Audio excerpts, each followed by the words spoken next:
안, 평해.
So my wife's family's from Yomitan. They still have property on Kadena that they can't go to because it was expropriated. So that's where their family home is. And the night before the Americans landed on April 1st, 1945, you know how in England the Japanese squadron would go to an English home and have a Sunday dinner and, you know, be part of the family. So they did the same thing for the Japanese soldiers here. One of those Japanese soldiers that they used to give dinner to, and my wife's mother was 15 at the time, maybe the soldier was 18, so maybe there was, but anyhow, he came to the family and said, flee. And that was March 31st in the evening. So my wife's mother was 15 at the time. She had two older brothers. One was 17 and one was 19. Both of them were conscripted into the Japanese military. The one who was 19, he stayed and fought. The one who was 17, and he's still alive today, he's 96. Wow. He abandoned his post, carried his blind grandfather on his back for 3 months, and they fled north. Wow. The day the Americans landed, they cut the island in half. Most of the Japanese military were in the southern, and the civilian population were south. Mm-hmm. Everyone who fled north fared much better. They hid in the jungle, there was stuff to eat, you know, it's tropical, and the whole 10 members of their family fled north. They all survived. Wow. They attributed it to this one Japanese soldier said, flee, you know, and the 19-year-old brother who stayed, they don't know what happened to him. They don't know if he was killed the first day of the battle, the last day of the battle, or if he lived 2 months after the battle. He was just gone. And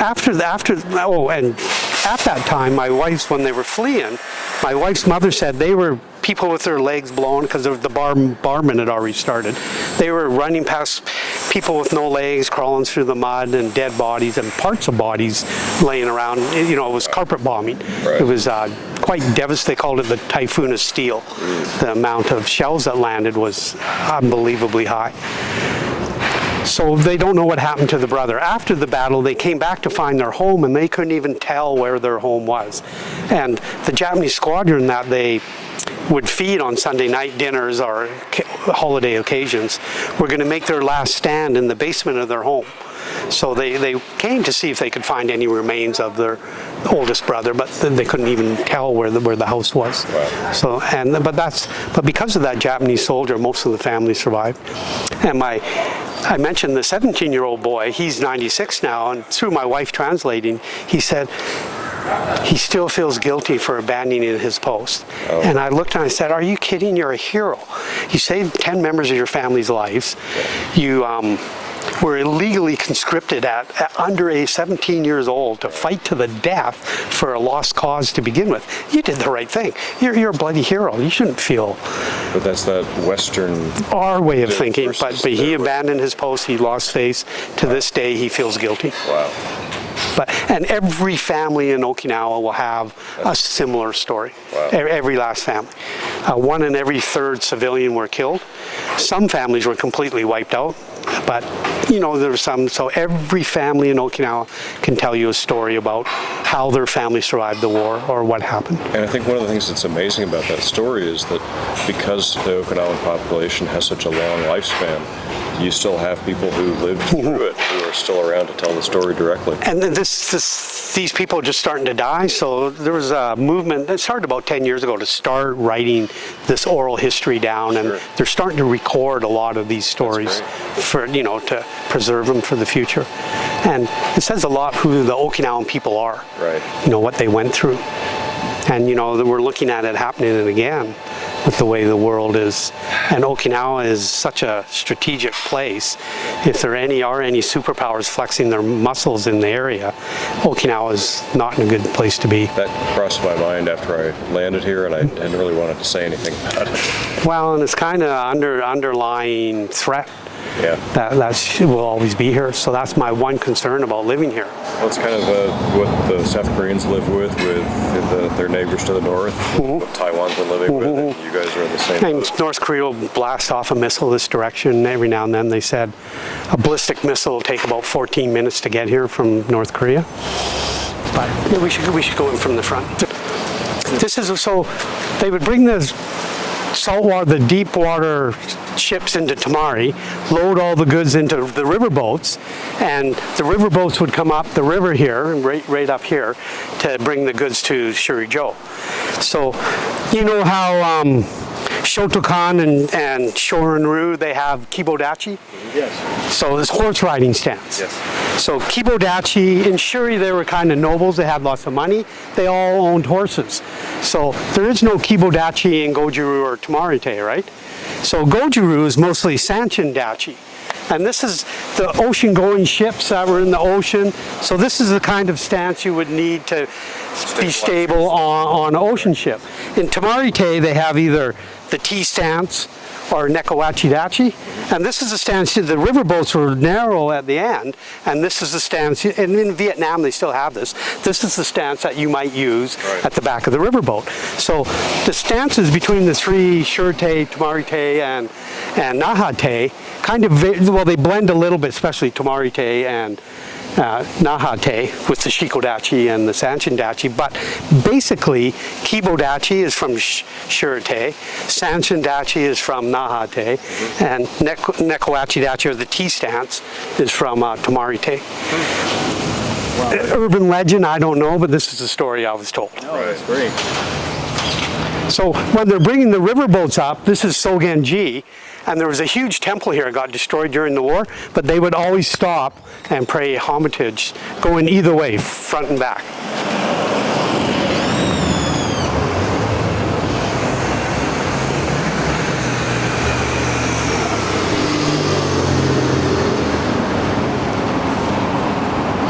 So, and this is the original wall.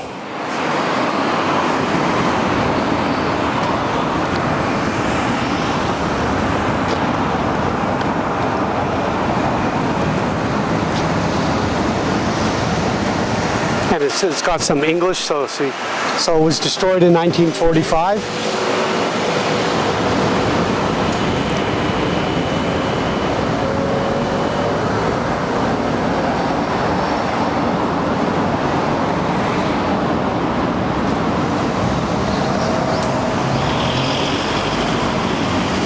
Sumsen.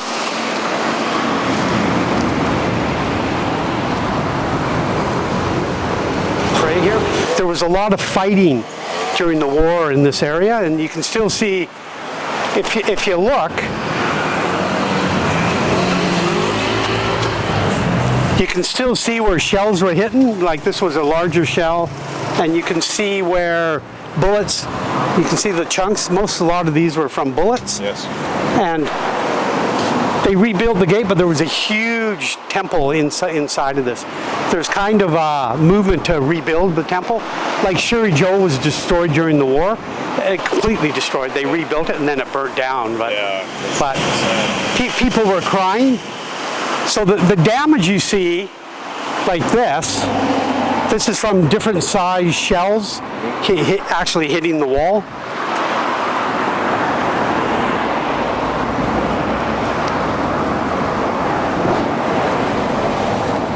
And basically, I just wanted to show you this because it's the original structure. Beautiful. And that's the Tamari River, and they got quite a connection. Yeah, your mention of the war damage, the shelling against the walls, reminded me that in St. Petersburg, Russia, there was still World War II damage on some of the buildings in the city. And it's just amazing. I mean, I love that trip, the architecture. Well, the whole city of St. Petersburg was what I've heard. From the ground up in the 1700s, and Peter the Great had hired an Italian architect, and it's this gorgeous Italian design. Right, right. I have amazing pictures from them. Well, they burn a lot of incense. Maybe it's coming from, there's a local prayer spot right here by the shrines. Or it could be my wife burns the incense constantly. Yeah.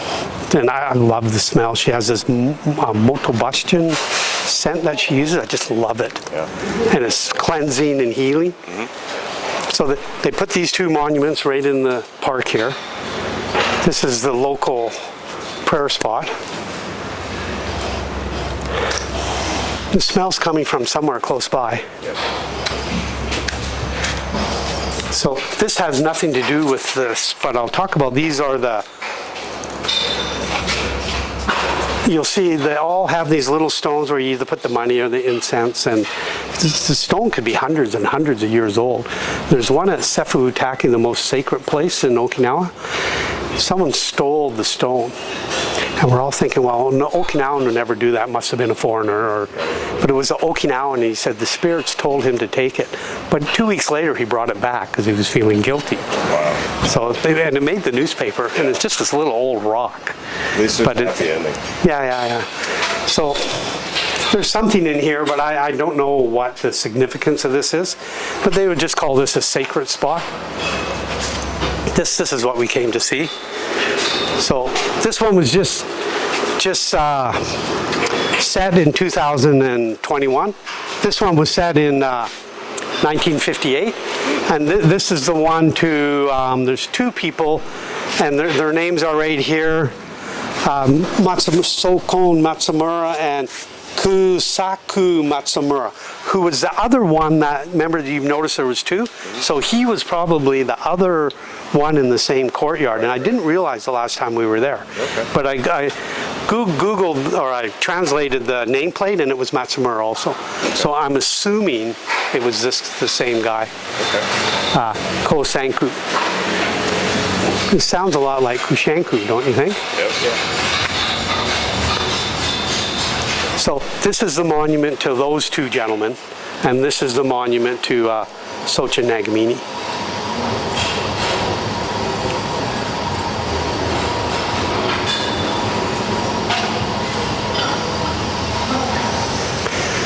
And they're very significant for the Tamari Te lineage.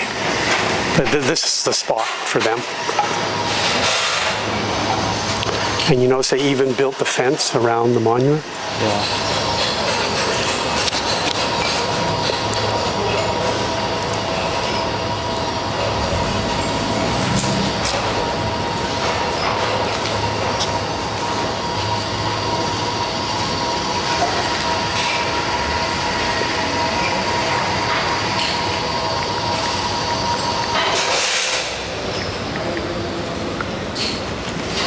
I used to drag race.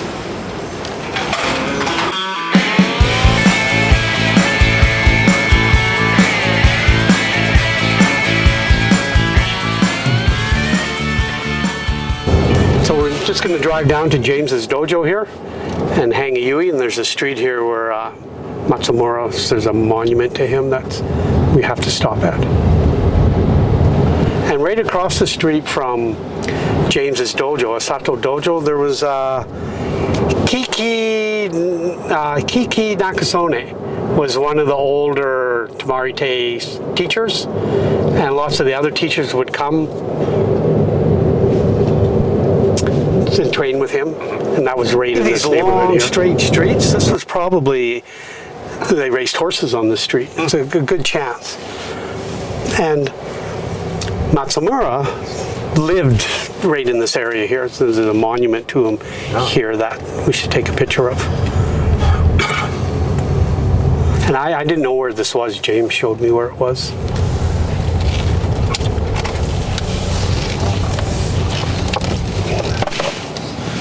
No one's coming. Just own it for a minute. Right in the road.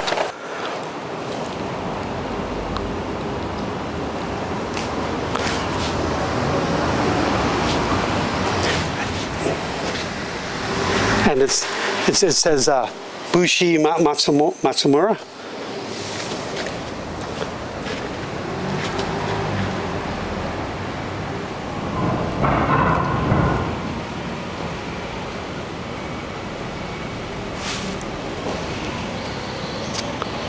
This is kind of a well-to-do neighborhood. The houses are by Okinawan standards.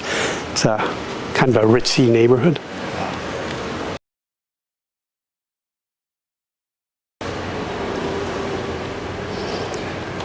Now, I don't know about, but at home, somebody would wreck this. Oh yes. You know, yeah, it's amazing. or like the shisha, you just put them on. People would steal that. You know, Break them. if it's not yours, they don't take it. I know. I could have my wallet on the ground. I'll get it back with the money in it. I guarantee it. Yeah, it's amazing to experience. It's like oxygen. Well, and that's why we're raising our children here. You know, there's not the violence and the drugs and the. Morality issues. Well, they're more respectful and considerate here. And now we have our great aspects, especially America, you know, and Canada too, because we're brothers and sisters, you know, individuality and free thinking, and but which is our attributes that the Asians aspire to, because they don't have it. We aspire to attributes they have that we don't have. Sure. So it's kind of like a yin-yang thing. We want to be them, they want to be us. Right. And it goes back and forth. It's the way it should be. It's a double-edged sword. Both sides of the coin. All those analogies. In their strengths are weaknesses. Right, and in our weaknesses are their strengths. So we see, oh yeah, I'd like to do that, and they're going, oh, well, I'd like to do that, right? So, so it's kind of continuing churning of the pot, going back and forth, and I wrote about this. Everything started at the cradle of civilization when East and West around the world, you know, West through European and Greek culture and East through Chinese and Japanese culture. But now it's coming back around to the other side, coming from our cultures, and the Japanese is the coastal country on the Pacific, and Canada, America are on the eastern side, and we're kind of trying to continue that around the world. And that was one of the things I wrote for Sensei Kim, because we had to do theses and stuff for him. So that was one of my original ideas that I had presented it to him.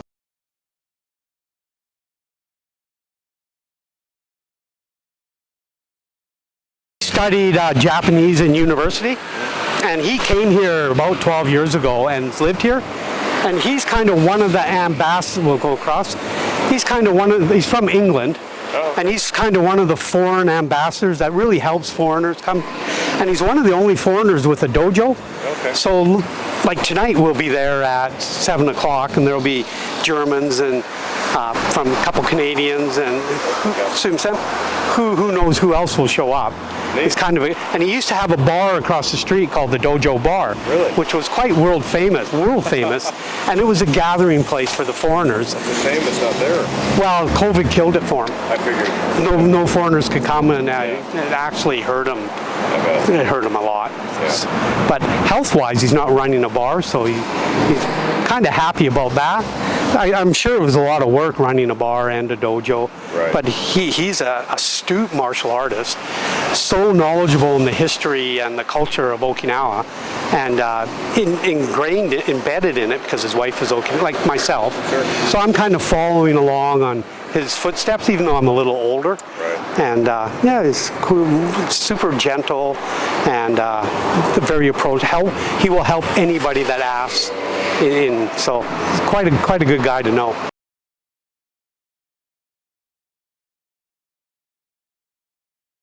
You bow when you go through, and you go through at the side. The royalty or the nobles will walk through the middle, but we're not. Well, I'm not. So you come in one side, you bow close to the side, And this is a smaller one, but the same rule kind of applies. We have the Guardians. So most people don't know about this shrine, but you can see it here. So this is where the port was, and this is the people leaving and coming into the port would always pay. But there was a register here for foreigners coming in and out. So any of the foreigners would be registered in here, and apparently Anan has a register in one of the old 1700 books that they got in this place.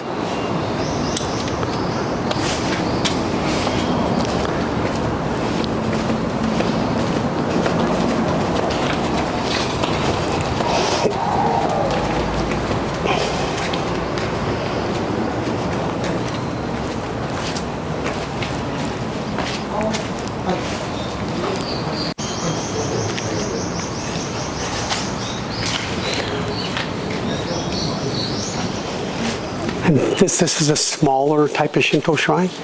So these are all fortunes that people, they buy fortune. And if they're good fortunes, they'll probably keep it on them. These ones are so-so, so they leave them here. And same as the little wooden blocks, they're kind of prayers. We've got a couple from other temples. We kind of use them like Christmas ornaments for the tree.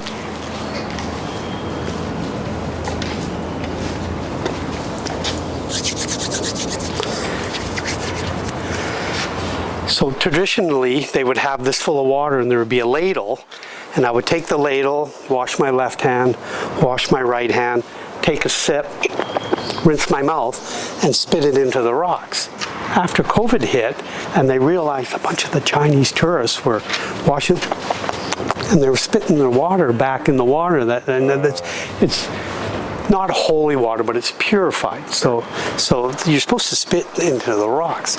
And even in sumo now, if you watch sumo, it starts next week. They still have the water and the same ladle, but they don't actually put it in their mouth. They just pretend that they're doing it because of COVID. Oh boy. But it's traditional at all Shinto shrines to do this.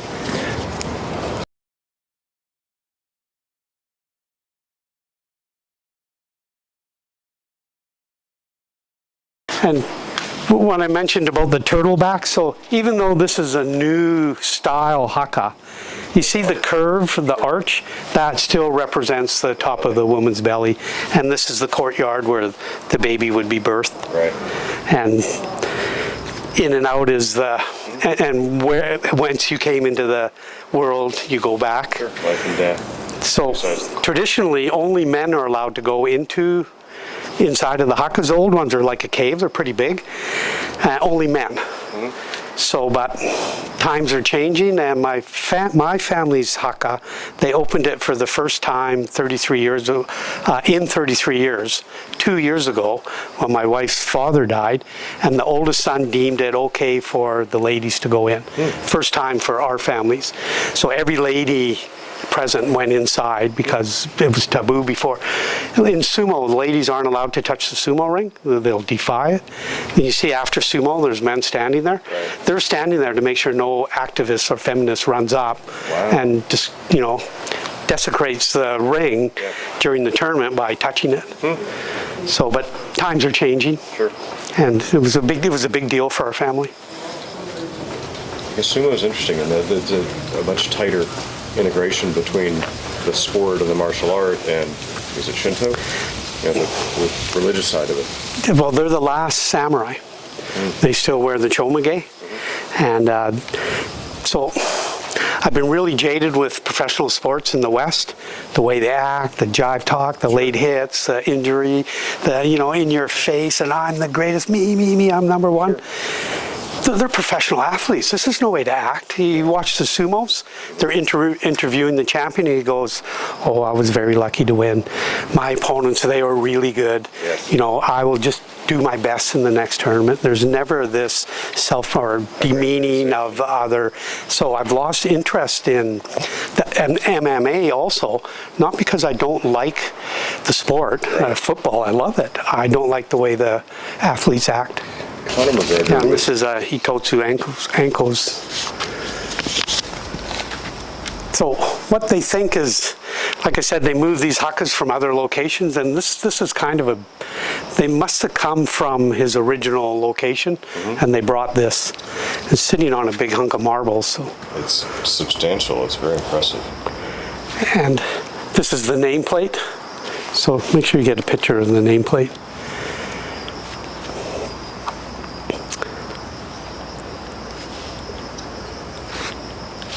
And he probably has a big family. You know, there could be 30 people here who come during Shimi. It extends back around that side. This courtyard opens. He will end. Okay, so this is probably another family member. Okay.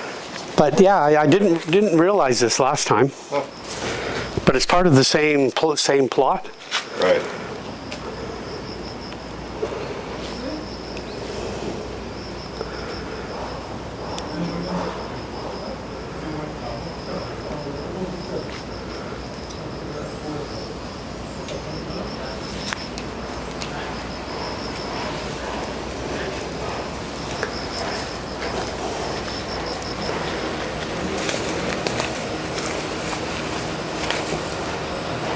So this is the haka of Sokon Matsumura, who was one of the predecessors of Tamarite. He was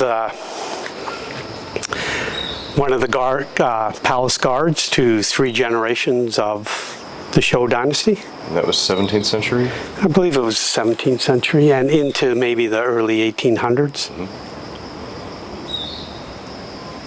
And you can see there's the offering of Aomori and the flowers. This is a very expensive haka.